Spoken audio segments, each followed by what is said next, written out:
शिव भोला भंडारी त्रिलोकी अधिकारी, अब पधारे तन लिया है साकारी। शिव भोला भंडारी त्रिलोकी अधिकारी, अब पधारे तन लिया है साकारी। गीता ज्ञान गंगा से लाखों को तारा है, राजयोग से माना हमने शिव पिता हमारा है। शिव पिता हमारा है, ओ शिव पिता हमारा है। शिव भोला भंडारी त्रिलोकी अधिकारी।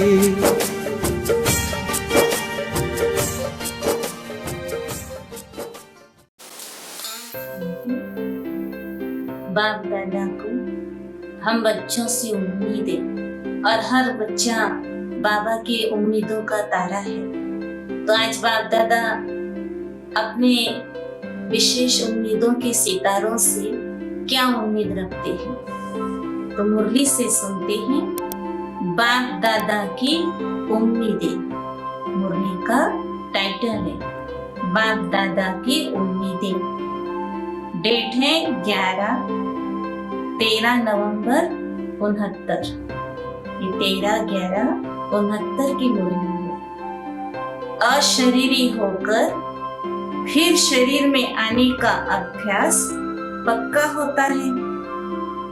जैसे बाप दादा अशरीरी से शरीर में आते हैं, वैसे ही तुम सभी बच्चों को भी अशरीरी होकर के शरीर में आना है। अव्यक्त स्थिति में स्थित होकर फिर व्यक्त में आना है। ऐसा अभ्यास दिन प्रतिदिन बढ़ाते चलते हो। बाप दादा जब आते हैं तो किससे मिलने आते हैं? तो बच्चे कहते आत्माओं से। आत्माएं कौन सी? जो सारे विश्व में श्रेष्ठ आत्माएं हैं। उन श्रेष्ठ आत्माओं से बाप दादा का मिलन होता है। इतना नशा रहता है। हम ही सारे विश्व में श्रेष्ठ आत्माएं हैं। इतना नशा है।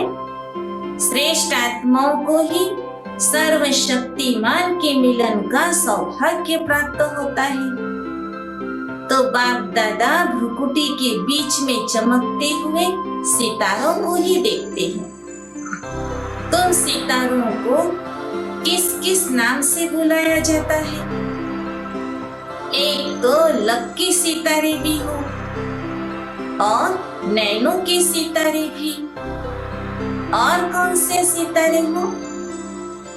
जो कार्य अब बच्चों का रहा हुआ है उस नाम के सितारे भूल गए हो। जो मेहनत का कार्य है वो भूल गए हो। याद करो अपने कर्तव्य को। बाप दादा के उम्मीदों के सितारे, सबके प्रति बाबा की उम्मीदें हैं। तो बाप दादा के उम्मीदों के सितारे, बाप दादा के जो गाए हुए हैं वही कार्य अब चल रहा है। बाप दादा जो उम्मीदें बच्चों से रखते हैं वह कार्य पूरा किया हुआ है।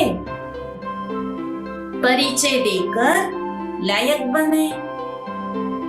एक से ही अनेक बनते हैं। ये चेक करो कि हम ऐसे बने हैं। अनेकों को बनाया है, उसमें भी क्वांटिटी तो बन रहे हैं, क्वालिटी बनाना है। अनेकों को बनाया लेकिन संख्या तो है, संख्या में भी क्वालिटी वाला चाहिए। क्वांटिटी बनाना सहज है लेकिन क्वालिटी वाले बनाना, यह उम्मीद बाप दादा सितारों में रखते हैं। अब यह कार्य रहा हुआ है, क्वालिटी बनाना है। चाहिए विशेष आत्माओं की सभा, क्वालिटी वाली आत्मा। क्वांटिटी बनाना ये तो चल रहा है, लेकिन अब क्वालिटी वाली आत्माएं बनाने की सर्विस रही है। क्वालिटी वाली एक आत्मा क्वांटिटी को आप ही लाएगी। एक भी विशेष आत्मा निकल आएगी तो उसके पीछे अनेक आत्माएं आएंगी। तो क्वालिटी वाली एक आत्मा क्वांटिटी को आप ही लाएगी। एक क्वालिटी वाला अनेकों को ला सकते हैं। क्वालिटी क्वांटिटी को ला सकती है। अभी यही कार्य रहा हुआ है। अपनी सर्विस की क्वालिटी से आप खुद संतुष्ट रहते हो? पूछते बाप दादा, क्या सर्विस की क्वालिटी से संतुष्ट हो? क्वांटिटी को देख खुश तो होते हो, बहुत संख्या बढ़ जाती है, खुशी होती है, लेकिन क्वालिटी को देख सर्विस से संतुष्ट होना है। क्वालिटी कैसे लाएंगे? जितनी जिसमें डिवाइन क्वालिटी होगी उतना ही क्वालिटी वालों को लाएंगे। डिवाइन क्वालिटी होगी उतना ही वो क्वालिटी वालों को ला सकता है। कई बच्चों को सभी प्रकार की मेहनत बहुत करनी पड़ती है, अपने पुरुषार्थ में भी तो सर्विस में भी। कोई को ज्यादा मेहनत करनी पड़ती है, कोई को कम। इसका कारण क्या है? कई को अपने पुरुषार्थ में भी मेहनत है, सर्विस में भी मेहनत है, तो कोई को ज्यादा, कोई को कम। कारण क्या है?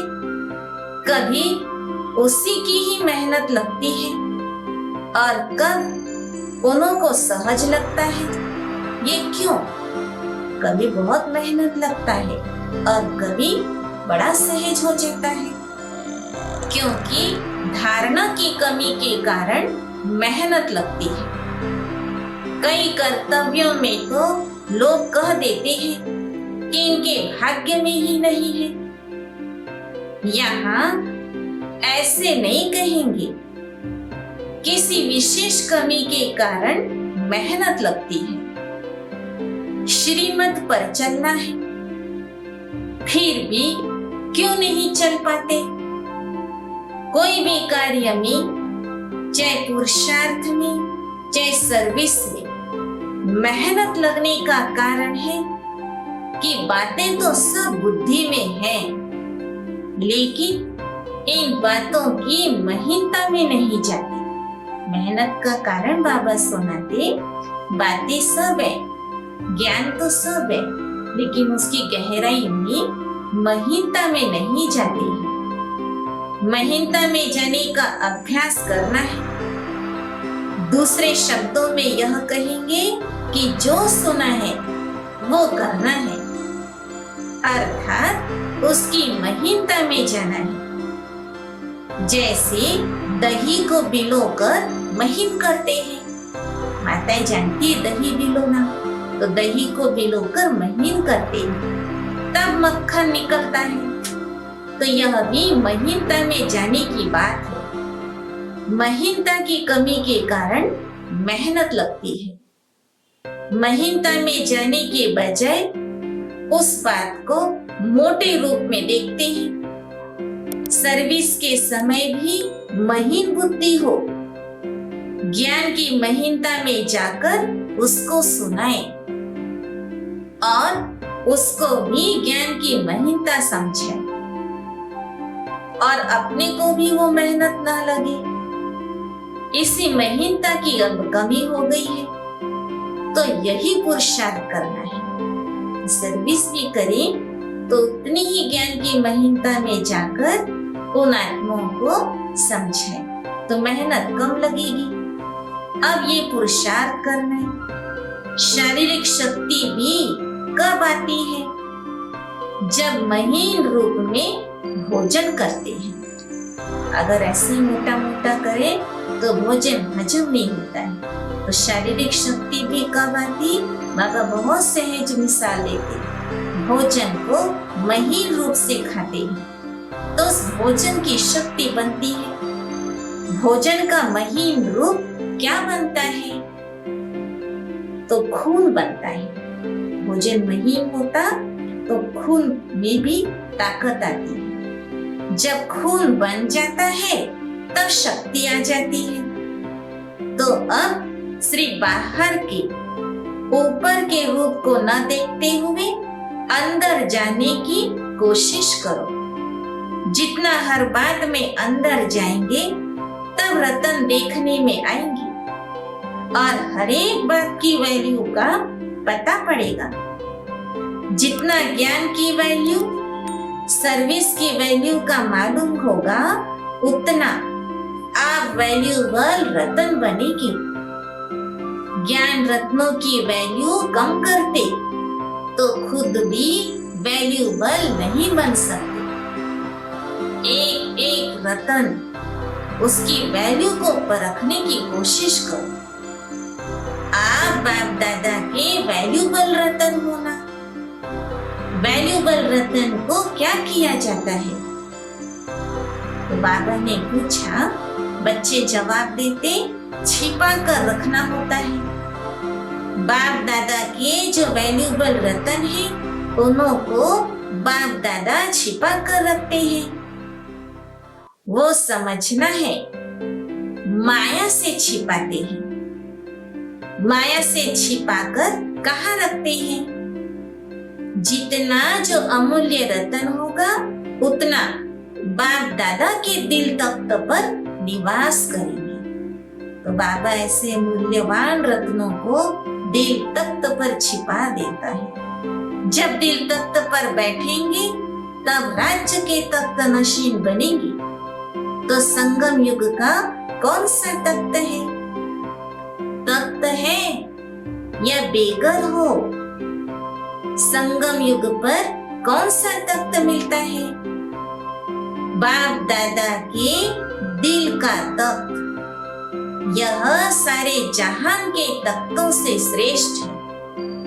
कितना भी बड़ा तख्त सतयुग में मिले, लेकिन इस तख्त के आगे वो क्या है?